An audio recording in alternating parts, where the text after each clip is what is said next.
While She's Gone by Jim Carroll. It's too late to change you with language. Your boundaries are always too narrow, and you bury yourself beneath the shallow grave of artifice, flesh, and perfection. Look up above the mountain to the right of the castle's turret. That's not a gull. That's a heart. And of course it's tattered, swooping too low, crossing the Atlantic to find you. Its stomach was slit open on the horns of a caribou in Greenland. Many species of birds have feasted on its eyes. So, having come this far, I can now barely see you. It's 2 weeks since you've gone. The fragrance you left still remains in this apartment, as if it were bracketed to the wall like a shelf. It remains sweet yet somehow stale, the pressuring scent of expedience. How I hunger to devour it, to devour you, slowly, gently, vicious. I chew on the pubic hairs you left on the sheet like a country boy chews a blade of grass as he walks near a pond, skimming flat rocks across the water. If the angels knew, were kind, that is where I'd be. Instead, I have been sitting down by the Hudson, at the end of the Ganswood Street Pier, reading Schiller on the sentimental and naive. Melville was a customs clerk there. The streets are still cobblestone. I'm hoping for an experience that predates you. For example, being chased by a dragonfly. What is not perfect, you deign to destroy. When you find your idea of perfection, you relax on well-cut grass leading down to the stream. You make a stranger a lover, and a lover a stranger. You isolate the curve of longing, then accelerate the flow. It becomes the curve of binding energy. Under different circumstances, I could admire that. I keep finding your long, straight hairs in the blankets, in the carpet, on the arm of the chair where you were working, perfecting your calligraphy. The lavish tyranny of words. Now, I watch the red in each long strand shine, twisted between my thumb and forefinger in the window light. I tied one around the neck of an alabaster bear. The rest, I just continue to drape across roses in the wine bottle beside the kitchen window. It's beginning to look like a spider's web. It seems that each symbol possible in time finds its way back to me.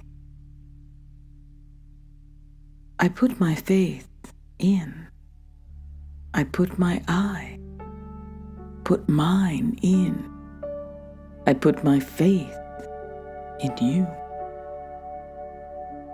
When it rains outside through the night, through the twilight of the gods, I want to watch the rain falling with you, inside you. I want the rain to fall inside you, lap the drops that drain. Lost, I remain inside you. When I took off to swim the river last week, I left the wine glass on the table beside my bed.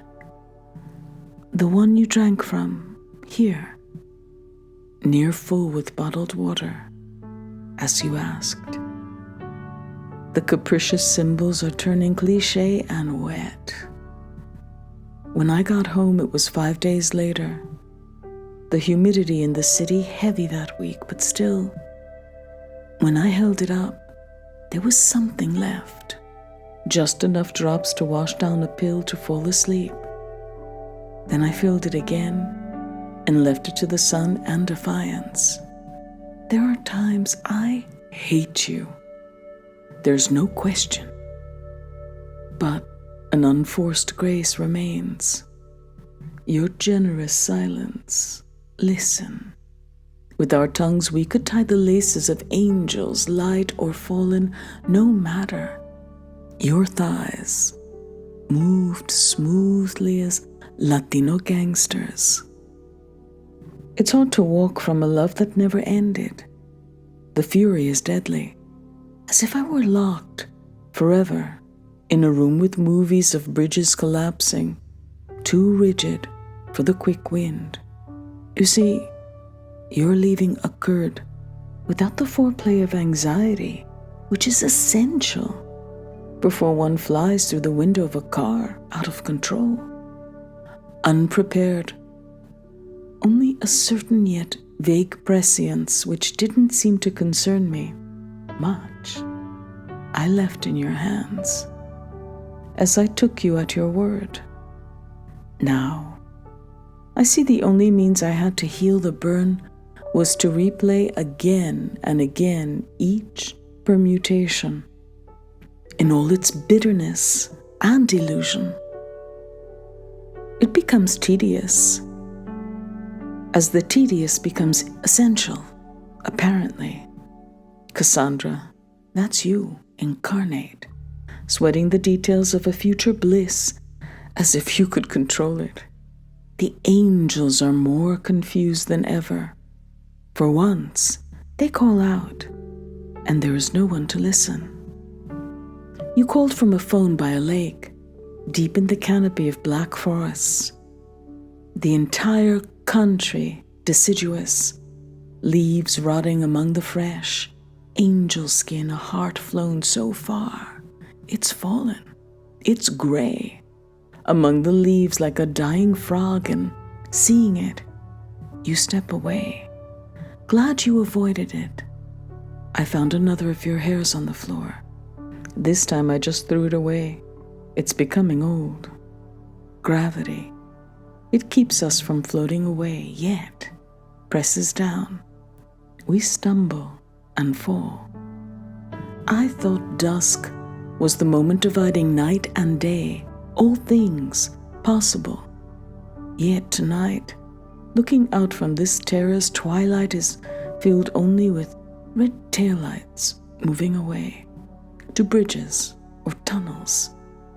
Yet, always water, above or below, red taillights, and the mercurial sadness of another darkness descending, a thicker gravity. So many lost loves, your boundaries were too narrow. Everything planned assiduously, within surgical thin perimeters. Now and then, you would test the borders you defined, but never too far. Inside the fear of finding yourself, even for a moment, lost. At times you did step beyond, paler, slightly from the risk, to burn in the wilder sun, yet always returning in time for the mail, and the certainty, and the phone perhaps. Inside those boundaries, assurance and fantasy blur and merge. Inside those boundaries, thought and action become one without distinction. Those outside get spun, unravel. Your arms shrink in the cause of embrace. What you tried to comfort, you can no longer reach. And I've done everything I'm accusing you of.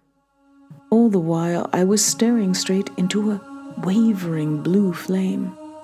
Among the flaws I watched your necessity bloom, like careless crawling orchids.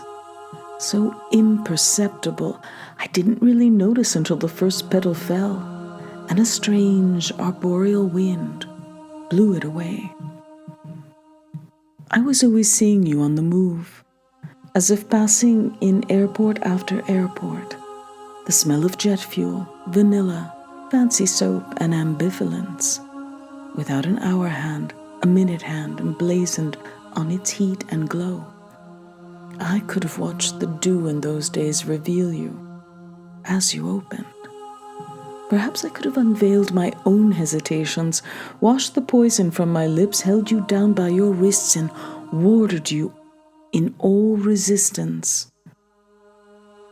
Once again, build myself a thirst and drink your overflow. I could have taken you to the dark god, still getting us back home, on time to sleep with the anorexic angel who I would pin motionless, radiant, between your breast and my hand. My hand, unyielding, extended outward as light, the light. You learned as you lost it in a single moment. It's months now since you've been gone. And what I feel, I'll tell you what it's like. It's like a last glass of Spanish champagne slipping from my hand, taking months to reach the carpet. It's like a slow hanging. This city is a scaffold. My room's a trapdoor beneath, not rope, but a long red scarf, a silk noose, tightening, slightly, more, day after day. Even now as I type, my feet are dangling a foot or two above the floor, breathing only through vanity and my fingertips. The time hasn't changed since you left. That moment in front of my building, throwing your suitcase into the trunk of the cab, a Hindu driver. I check the airport route he has planned for you. We kiss long and sad. I watch you drive slowly off. Your head craned back at me. I watched until you turned at 19th Street and were out of sight, leaning my head to the side and feeling the cool of a marble pillar against my cheeks, making one last wave, one last. I went upstairs, called her, and slept, forcing myself not to wake until daylight the next day. You're in Amsterdam. You know, if they took those reinforcing beams away from the old wooden buildings along the canals in Holland, they would most likely have fallen into the water by now. That is your art form. Creating vestiges out of lace and lashes. Everything just fell away. The bridges over the canal, they're quaint and banal. Tourist boats pass beneath. I was a tourist to your body. Why do you smile so widely in every picture I have of you? Sometimes it makes me feel like slapping you. In this room, everything comes as a whisper. So, what did you say? Why do I want to know? Because that's the way it is for me, and always has. To be amused, bewildered, bemused, and fucked, without the slightest aspect left out. I thought I had been floating with the tide easily these last 3 years, not looking ahead yet waiting for some small island, even a rock would have done, to land on and survey how far I had come, and if it was worth going on. And all the while, I now learn you had somehow fixed, shifted the natural flow, and I have been swimming upstream against those vacuumed years. Salmon are an endangered species. Man and the paws of black bears. I'm too tired for conjunctions. Having reached land, are you worth love in any form? An old story getting older, you may not possess irony, but you carry it like a silk purse. Now the mute fog rolls in off the river, and I can't speak. It makes me listen too hard with an urge to believe. Why couldn't we find a love in that too American exhaustion? Melt into each other as the hour that moans in Europe, how you have reached a mountaintop, whose scent is things dead 1,000 years. That is the fragrance of betrayal. A cologne you took years to create, a chemical pun you mailed me in a white envelope, a white wedding envelope, the chemical wedding of C.R. child bride antelope collide and elope. This cologne is what you would have me press in 2 subtle drops around my neck, like a noose of splintering tears. I flew straight through that car window without the essential anxiety.